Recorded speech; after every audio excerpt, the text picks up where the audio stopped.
Welcome to the Whiskey Explorer. Thanks so much for tuning in for another episode, guys. And if this is your first time to the channel, if you could please do us a quick favor, hit that subscribe button, hit the like button, drop us a comment down below on the video, let us know what you thought. That way we can help grow the community here at the Whiskey Explorer. And tonight, guys, we have a very special episode for you guys tonight. And of course, we have the Whiskey of the Year episode. All right, so it's the one everyone's been waiting for, right? All those top 10 lists coming out, the holiday shopping guides coming out. I thought I'd do my quick take on Whiskey of the Year. And for my Whiskey of the Year, guys, you might notice from the lineup here that we actually have all bourbons. And what can I say, guys? It was the year of bourbon for me. So no scotches in the lineup for tonight, no Canadian whiskeys, no Irish. We've got 3 awesome bourbons for you guys tonight. All right, and I wanted to actually start this off with a quick honorable mention. So an honorable mention for my Whiskey of the Year is 1792 Full Proof. All right, so this is an awesome barrel-proof bourbon. Really like this one. It's a great bourbon. I guess it may have fallen a little bit short on the list. It didn't quite make the top 3 this year. I think the factor there is there is a little bit of an oaky astringency to that one. It also, I would say, so it is bottled at 62.5% or 125 proof, and it actually drinks a little bit hotter than that. All right, so that takes us to our contenders for Whiskey of the Year. And for our Whiskey of the Year, we have got Stag Junior. This is actually batch 13, but I didn't actually have a chance to open it and try it until this year. So all of these whiskeys here for the Whiskey of the Year, the main rule was that I had to have tried them in 2021. The next one on the list is Elijah Craig Barrel Proof Batch B520. Again, Elijah Craig Barrel Proof B520. This would have come out a couple years ago in 2020 or so about a year ago or so. And I, again, hadn't had a chance to try it and kind of give my thoughts on it and review it until this year. So that's why this one also made the list. All right, and coming in last but certainly not least, we have the Rip Van Winkle 10-year-old. Beautiful bourbon. Again, I acquired this, I think it was in 2020, but didn't have a chance to open it and review it until this year. All right. I'll also put links to those individual reviews for these whiskeys of the year just up above here. All right. So let's talk quickly about these selections here. So is this a fair fight? Well, not really. So some of these differ, they all differ in proof a little bit. The Stag Junior comes in at 64.2% or 128.4 proof. The Elijah Craig Barrel Proof comes in at 63.6% or 127.2 proof. So these ones are very close in proof, only off by about 1 proof point. So this is a totally fair battle in my mind. Where it differs a little bit is coming into the Rip Van Winkle, the 10-year-old. That is bottled at 53.5% ABV or 107 proof. So it's, a good 20 proof points off of these barrel proof offerings here. You might also argue that price point is not really taken into consideration here. I purposely didn't do that. I wanted to just rate the whiskey on its merits alone, not taking into account price. But let's do a quick breakdown for price. So price in Canada on the Stag Junior, when we do get it here, it's a pre-order or a lottery only bottle. That runs a price point of $100. This one here, Elijah Craig Barrel Proof, comes in at $135 plus tax. Yikes. And the Rip Van Winkle came in at about $150. So let's go to MSRPs for the States on these ones. Stag Junior coming in right around $60 to $70 MSRP in the States. Same with the Elijah Craig Barrel Proof. Again, all bourbon is getting more and more popular. The prices are going up. But at the current date of shooting this video, it's about $65 to $70 US. And then the MSRP on the Rip Van Winkle should actually be about $100 US. But of course, you're not really going to find it for that. You're going to find it on the secondary market with the prices jacked way up, or under, a store display behind the locked glass cabinet. And again, stores are charging a premium for those ones as well. For the distilleries, we have Buffalo Trace, Heaven Hill, and again, Buffalo Trace. All right. So the first mate has poured these for me and color-coded them. So we've got a red dot, green dot, blue dot. So I won't know actually which ones I'm drinking. So I thought the best, most fair way to do this one would be to do it blind, since it is Whiskey of the Year. I shouldn't go into it with any sort of marketing bias or any hype associated with any of these bottles. Again, bourbon's getting more and more popular. I would say all three of these are pretty big on the hype scale, hype train for as far as bourbons go, but we're going to give them a try and decide on their own merits which one is the best and is deserving of the title of Whiskey of the Year. All right, guys, here we go. So nosing on the first glass here. These are all, I've noticed, are very similar in color. So color-wise, not going to spend too much time on this, but medium sort of copper color. Let's go in for the nose. Oh wow, so much fruit on this one. Dark stewed fruits, jam type notes, dark cherry, strawberries and cream. Really, really nice nose on this one. Let's go in for another nosing.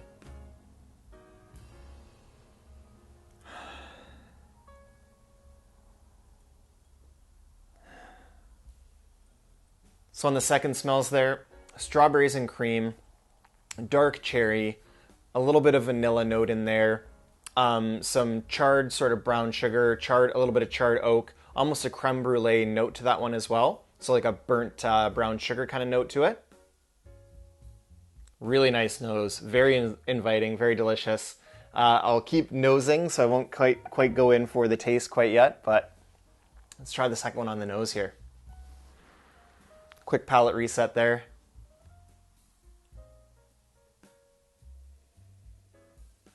This one's a little bit darker. This one sort of ventures into more of the vanillas, the caramels, the brown sugars, molasses, a little bit of sweet charred oak in the background. But the fruit note is not nearly as prominent on this one. It's there in the background, so you get a little bit of strawberries or maybe dark cherry, but it's in the background. In the forefront is vanilla, butterscotch, caramel, a little bit of milk chocolate, those more dark, rich bourbon flavors for sure. Maybe a little bit of coffee or espresso in there as well. Again, a delicious nose, but for different reasons. So this is the more kind of dark bourbon flavors, rich, kind of saturated flavors. All right, let's try the nosing on the last one here. Here we go. Oh, wow.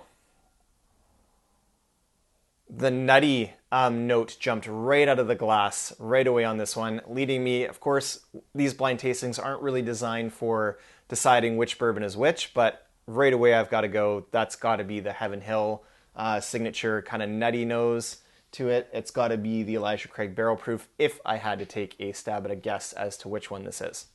Let's go in for another nose.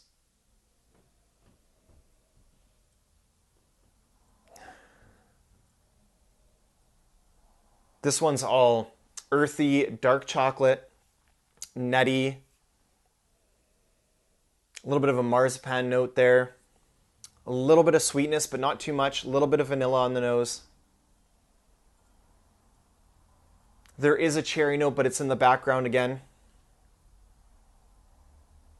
That one, I think, in for the nose order, that one would be the last, my least favorite of the nose. So ranking them by nose, I'm going to go with this first glass here, glass A. That was one that was more fruit forward, so more strawberries, more cream, more of the dark cherry notes. Then, actually, it's just going to be in the order that it is right here. So second place was going to this one, which has some of those cherry notes, some of the strawberries and cream, but also combines more of like the rich, darker flavors as well. So more of the dark brown sugar, kind of creme brulee, a little bit of the chocolate note, a little bit of an espresso note in there, brown sugar. Yep, definitely. This is very chocolatey. So this one would be more of the kind of sweet, dense, saturated, rich, kind of decadent bourbon flavors. And again, you know, guys, this always just comes down to preference, right? So it's like, what do you prefer? I guess in a bourbon, I really do gravitate towards those fruity notes. So this one right here with the more strawberries and cream forward nose kind of came to the front. And let's go in for a quick last nosing on this one. So in last place, it's this one here. It just doesn't quite jump out of the glass as much as the other ones. It's more subtle, subdued, a very strong nutty note to this one. Hazelnuts, marzipan, a little bit of vanilla in there. And where the fruit note is there, the sort of dark black cherry notes, that's buried in the background. It's like the stewed fruit note is at the back of the palate, of the sort of the nose on this one here. All right, let's go in for a tasting. Cheers, guys. We're going to start with sample one here. I'm going to work my way this way, and then I'll do a reverse of that as well, just to make sure I've got it ranked properly. All right, cheers.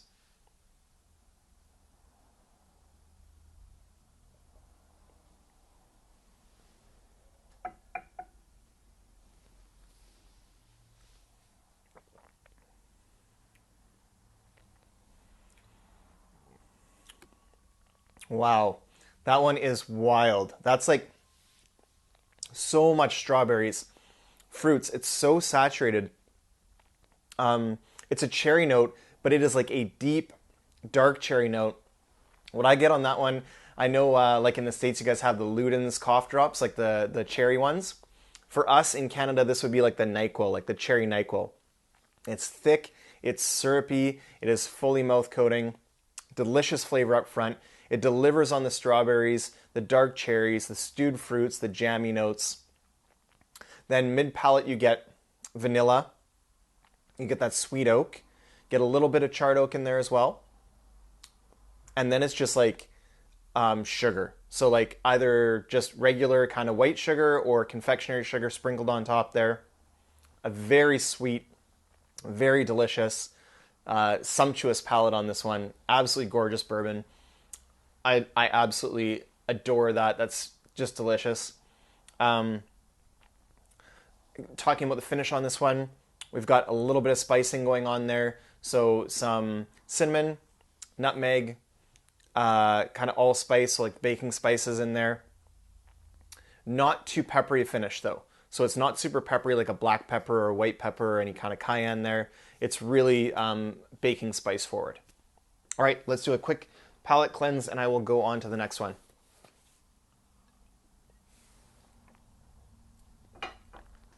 All right, the second one here.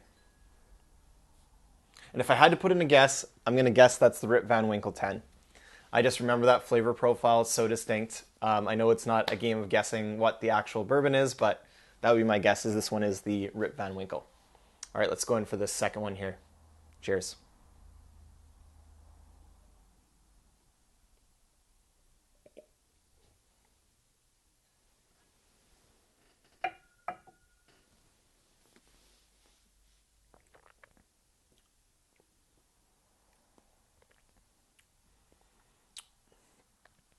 Wow. That's delicious too. This is going to be a difficult competition. This is going to be hard to declare a winner just even between these two bourbons. So, fully mouth coating again. The rush of flavor to the front of the palate on this one is Dr. Pepper. So, Dr. Pepper or vanilla cherry Coke, it's very cherry and vanilla forward, kind of mixing those two elements together. Maybe like even like a cherry yogurt. Super creamy. Nice fully coating mouthfeel on this one as well. Nice Kentucky hug as well going down. Just love this. This is delicious. There's also some blackberry notes in there, like a blackberry compote. Vanilla ice cream. The middle of the palate is brown sugar, spices. So more spice on this one than on this one. So this one has more of the spice, so more of cinnamon, more nutmeg, also a little bit of clove in there, and definitely a more of a peppery spice to it. So the finish has a little bit of that cayenne pepper on the finish as well, which I really like. Gives you a nice long finish, more of a Kentucky hug than the first one as well. That one, absolutely delicious. I'm going to save my second sip till I go through again, just because I didn't actually even pour that much of these ones. And I did let these all sit for about 10 minutes before I shot the review, just to let you guys know, get them kind of some exposure to some air and getting them kind of to open up a little bit as well. All right, quick palate cleanse. We'll go on to the last sample there. Cheers.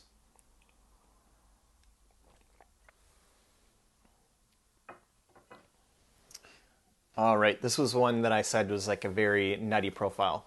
And going back to the guessing game, sample number 2, I would guess that's got to be Stag Junior, just on what I can remember from the flavor profile.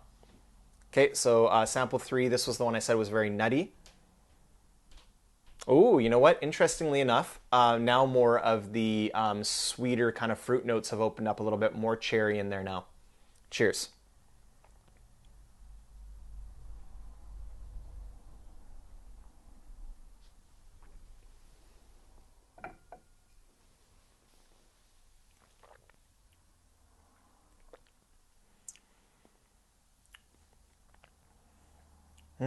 Okay.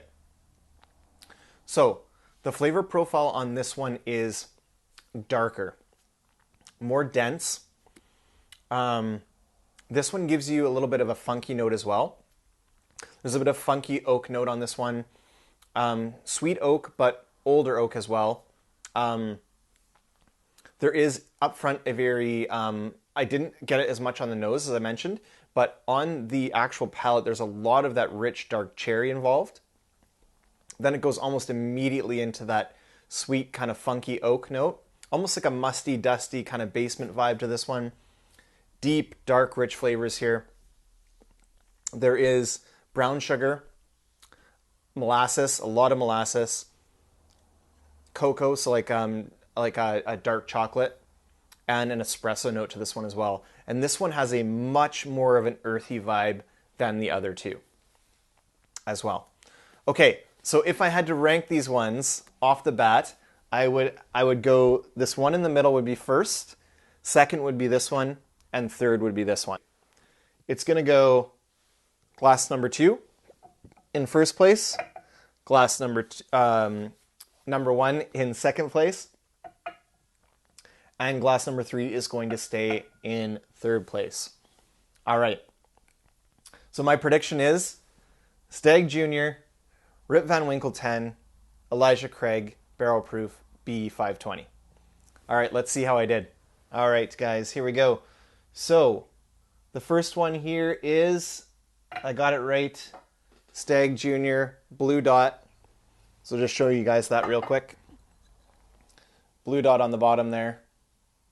So coinciding with Stag Junior, this is batch 13. Phenomenal whiskey. Holy geez, guys. Flavor explosion like none other. That is just delicious. Let's see what glass number 2 was. Glass number 2 was red. So glass number 2 was Rip Van Winkle 10. So it looks like I actually nailed all the predictions, which is always good. Good for my ego anyways. So red one there, red dot. That coincides with the Rip Van Winkle 10. Red dot on that one. And last but not least, we have the green dot.